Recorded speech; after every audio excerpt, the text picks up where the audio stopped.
મેં શ્રીમદ ભગવદ્ ગીતા ત્યાં સુધી નહોતી વાંચી જ્યાં સુધી મને એ જ્ઞાન ન હતું કે આપણે સૌ આત્મા છીએ અને આ જિંદગી આપણી આત્માઓ માટે એક પરીક્ષા છે, આપણી અંદરથી સૌથી સારા રૂપને બહાર નીકાળવા માટે. અને ભગવદ્ ગીતા પરીક્ષા પાસ કરવાનું એકમાત્ર મુખ્ય પુસ્તક છે. શ્રીમદ ભગવદ્ ગીતાના 18 અધ્યાય છે અને તે સંસ્કૃત ભાષામાં પરમાત્મા દ્વારા આપવામાં આવેલી હતી. પરંતુ સમયની સાથે રોજબરોજની જિંદગીમાંથી સંસ્કૃત ભાષા નીકળી ગઈ અને આ જ્ઞાન મનુષ્યથી દૂર થઈ ગયું. પરંતુ સમય જતાં શ્રીમદ ભગવદ્ ગીતાનું સાધારણ અક્ષરોમાં અનુવાદ કરવામાં આવ્યું અને એ જ કોશિશને આગળ વધારવા હું આજે ગીતાનો સાર લઈને આવ્યો છું. શ્રીમદ ભગવદ્ ગીતાનું સંપૂર્ણ જ્ઞાન પરમાત્માએ ભગવાન શ્રી કૃષ્ણ દ્વારા 5000 વર્ષ પહેલા કુરુક્ષેત્રના મેદાનમાં અર્જુનને આપ્યું હતું. ત્યારે તે સમય હતો જ્યારે ધર્મનું વારંવાર ઉલ્લંઘન થતું.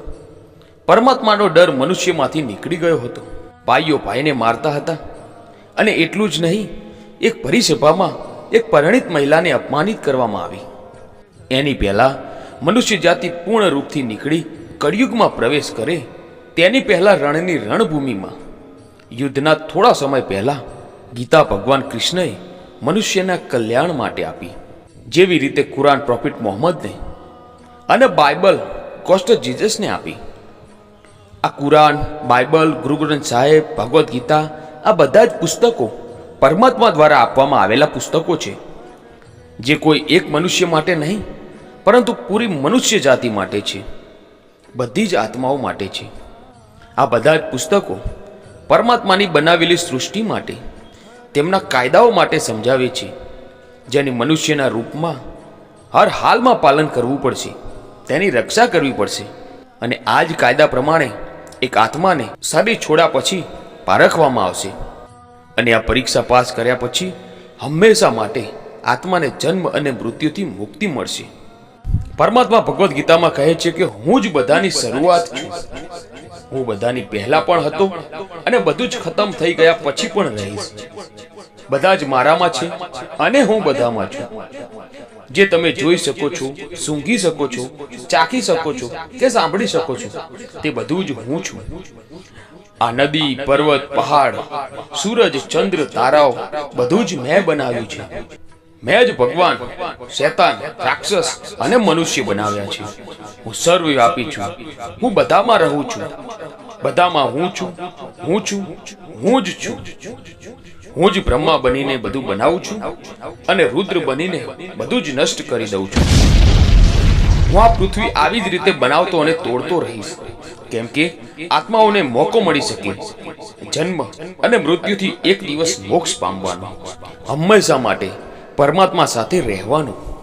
શ્રીમદ ભગવદ્ ગીતા કહે છે કે આ સૌથી મોટી મર્યાદાની પરીક્ષા માટે પરમાત્માએ પ્રકૃતિનું નિર્માણ 5 તત્વોથી કર્યું: હવા, અગ્નિ, જળ, વાયુ અને ભૂમિથી કર્યું, જેને આપણે જોઈને, સૂંઘીને કે ચાખીને સમજી શકીએ છીએ. પરંતુ પરમાત્મા આ 5 તત્વના ઇન્દ્રિયોની બહાર છે. તેને આત્મા ઇન્દ્રિયોથી નથી જાણી શકતી. આત્મા આ 5 ઇન્દ્રિયોની સાથે તેવી જ રીતે છે જેવી રીતે લોખંડનો રોબોટ, તેને બનાવવાવાળાની કોઈ ખબર નથી. અર્જુનને પણ ભગવાનનું વિરાટ સ્વરૂપ જોવા માટે ભગવાને દિવ્ય નેત્ર આપ્યા હતા. ભગવદ્ ગીતા સમજાવે છે કે આત્મા અજન્મી છે, તેને કોઈ મારી નથી શકતું, કોઈ ડૂબાડી શકતું નથી, કોઈ કાપી શકતું નથી. પરંતુ આત્મા પરમાત્માની સાથે હંમેશા રહેવા માટે આ પરીક્ષા રૂપી જીવનમાં બેસવું જ પડશે. આ પરીક્ષા માટે પરમાત્માથી જુદા થઈને આત્માને કોઈને કોઈ રૂપમાં આ પૃથ્વી ઉપર જન્મ લેવો પડે છે અને 88 કરોડ યોનિ જીવ્યા અને ભોગવ્યા પછી આત્માને મનુષ્યનું શરીર અને દિમાગ મળે છે. આ સૌથી મોટી મર્યાદાની પરીક્ષામાં બેસવા માટે દરેક મનુષ્યની પૂરી પરીક્ષા દરમિયાન અલગ અલગ સારી અને ખરાબ પરિસ્થિતિના ચક્રવ્યૂહમાં પોતાના જ ભાઈ અને બહેનો કે મિત્રો સાથે નાખવામાં આવે છે, જેથી દરેક મનુષ્યને પોતાની અંદર રહેલા તામસિક અને રાજસિક અવગુણોથી નીકળી સાત્વિક જીવનમાં પ્રવેશ કરવાનો મોકો મળે છે. આપણા તામસિક ગુણ એ છે જે આપણી અંદર ખરાબ ભાવનાઓ પેદા કરે છે અને પોતાને ઉદાસ અને નુકસાન પહોંચાડે છે. અને આપણા રાજસિક ગુણ એ છે જે આપણને ઈર્ષાળુ અને લોભી બનાવીને બીજાને નુકસાન પહોંચાડે છે. આ પરીક્ષા દરમિયાન દરેક આત્માને પોતાની અંદર રહેલા તામસિક અને રાજસિક અવગુણોને ખતમ કરીને સાત્વિક જીવનમાં પ્રવેશ કરવો પડશે. સાત્વિક ગુણ એ છે જે આત્માને પોતાની આજુબાજુમાં રહેલી દરેક વસ્તુઓ સાથે જોડે અને તેને પ્રેમ કરતા શીખવાડે. પરીક્ષા દરમિયાન આત્માઓને જીવનના 4 સ્તંભ ધર્મ, અર્થ, કામ અને મોક્ષની સમજ મેળવીને જ મુક્તિ મળે છે. આ એ દ્વાર છે જેને સમજીને આત્મા પરમાત્માને સમજી શકે છે. પહેલો દ્વાર ધર્મનો છે અને સિંહ તેનું પ્રતીક છે. ધર્મ તે છે જે ગીતામાં લખેલો છે, વેદોમાં લખેલું છે, ગુરુ ગ્રંથ સાહેબ બાઇબલ કુરાનમાં લખેલું છે. ધર્મ એ છે જે ધારણ કરેલો છે, જેને આપણું દિલ માને છે. જેમ કે ચોરી નહીં કરવી, ખોટું નહીં બોલવું, ભગવાનનું અનાદર નહીં કરવું, બીજાને નુકસાન નહીં પહોંચાડવું, એ જ ધર્મ છે. અને દરેક આત્માએ પોતાના જીવનકાળ દરમિયાન દરેક સમયે ધર્મનું પાલન કરવું પડશે અને તેની રક્ષા કરવી પડશે. બીજો દ્વાર અર્થનો છે અને ઘોડો તેનું પ્રતીક છે. દરેક આત્માને તેના જીવનકાળ દરમિયાન પોતાનું હોવાનું મૂળ અર્થ સમજી આ જિંદગીમાં ભોગવવાવાળી ચીજો અને સંબંધનો આનંદ લેશે. એક સારો ભાઈ, સારી બહેન, સારો પતિ, સારી પત્ની, સારો દીકરો કે સારી દીકરી બનીને આ દુનિયાવી સંબંધોમાં પાર ઉતરશે અને આ પરીક્ષાને પાસ કરશે. ત્રીજો દ્વાર કામનો છે. ભગવદ્ ગીતા સમજાવે છે કે દરેક મનુષ્યની અંદર કામ, ક્રોધ, લોભ, મોહ, અહંકાર, ઈર્ષા જેવી 6 ભાવનાઓ રહેલી હોય છે જે આપણને અને બીજાઓને નુકસાન પહોંચાડે છે. જેથી આ ભાવનાઓને દરેક મનુષ્યએ પોતાના નિયંત્રણમાં રાખવી પડશે, કારણ કે આમાં થયેલું કોઈ પણ કામ જિંદગીભરની મુશ્કેલીનું કારણ બની શકે છે. ચોથો દ્વાર મોક્ષનો છે અને હાથી તેનું પ્રતીક છે. દરેક આત્મા પોતાના જીવનકાળ દરમિયાન કંઈક ઈચ્છાઓ રાખે છે, જે ઈચ્છાઓ એક જ જન્મકાળમાં પૂરી થાય છે અને કોઈ ઈચ્છાઓ અધૂરી રહી જાય છે, જેને પૂરી કરવા માટે આત્માને ફરીથી આ પૃથ્વી ઉપર આવવું પડે છે. ભગવદ્ ગીતા સમજાવે છે કે આપણી ઈચ્છાઓ જ મૂળ કારણ છે આ પૃથ્વી ઉપર પાછા આવવા માટેનું. જો આપણે કોઈ ઈચ્છા ન રાખીએ તો આ જન્મ અને મૃત્યુથી મુક્ત થઈ શકીએ છીએ. આ દ્વાર માફીનો પણ છે. જેને તમારી સાથે ખોટું કર્યું તેને માફ કરીને અને જેનું તમે ખોટું કર્યું તેની પાસે માફી માગીને પણ મુક્તિ મેળવી શકાય છે. જ્યાં સુધી આત્મા આ 4 સ્તંભ ધર્મ, અર્થ, કામ અને મોક્ષને સમજી નહીં શકે ત્યાં સુધી આત્માને વારંવાર મનુષ્ય રૂપમાં આ પૃથ્વી પર આવવું પડશે. પરીક્ષાનો સમય પૂરો થતાં જ આત્મા શરીર અને અન્ય બધી જ વસ્તુઓનો ત્યાગ કરી દે છે. જે પણ આ સંસારમાં રહીને બનાવ્યું હવે બીજા કોઈનું હશે અને આત્મા તેના કર્મોના હિસાબ માટે ચાલી જાય છે. આત્માના ખરાબ અને સારા કર્મોનો હિસાબ થાય છે. સારા કર્મો માટે આત્માને થોડો સમય સ્વર્ગ અને ખરાબ કર્મો માટે નર્કમાં ચાલી જાય છે.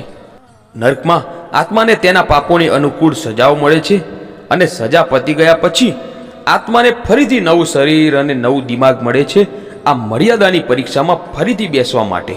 અને આ બધું જ ફરીથી ધર્મ, અર્થ, કામ અને મોક્ષને સમજવા માટે.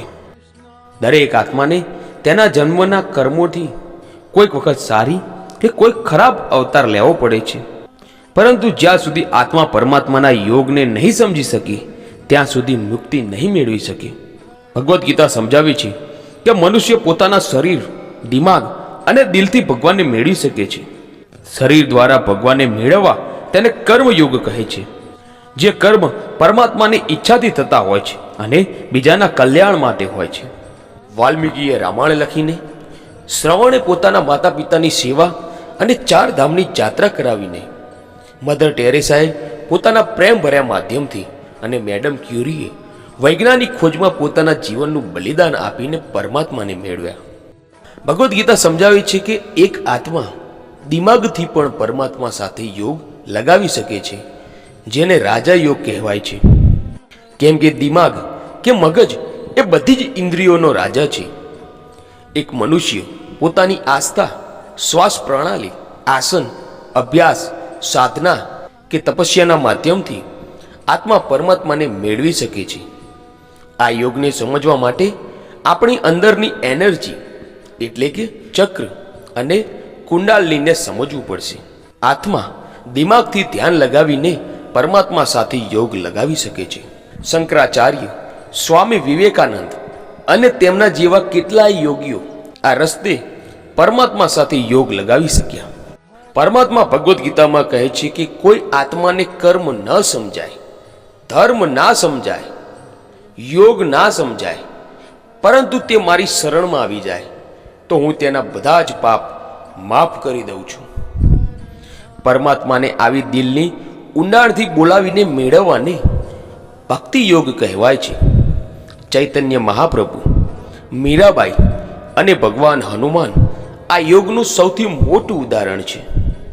પરંતુ આત્મા પોતાના હોવાનો મૂળ કારણ ભૂલીને ધર્મનું ઉલ્લંઘન કરશે કે પછી પાપના રસ્તે નીકળી જાય તો તેને ઠીક કરવા પરમાત્મા પોતે આ પૃથ્વી ઉપર જન્મ ધારણ કરે છે.